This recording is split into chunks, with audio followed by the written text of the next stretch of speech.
ETV న్యూస్కు స్వాగతం. నేటి వార్తలు. మారెమ్మ దేవాలయంలో దొంగలు హల్చల్. 2 లక్షలు పైబడి చోరీ. కర్నూలు జిల్లా పెద్దకడుగూరు మండలం పరిధిలోని చిన్నతుమ్మలం కంబలదిన్నె 2 లక్షల పైబడి దొంగలు దోచుకున్నట్లు స్థానిక గ్రామ ప్రజలు తెలుపుతున్నారు. గ్రామాల మధ్య చాకలి మారెమ్మ దేవాలయం ఉండేది. ఏరువాక పౌర్ణమి సందర్భంగా కంబలదిన్నె గ్రామ ప్రజలు మొక్కుబడి కింద అనేక వెండి ఆభరణాలు మరియు డబ్బులు హుండీలో వేశారు.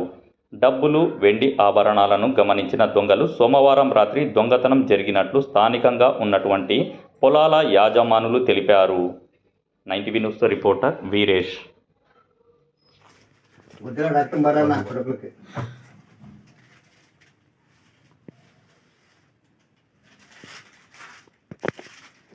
గుట్టాను పెడదామంటే చేసి ఏమన్నా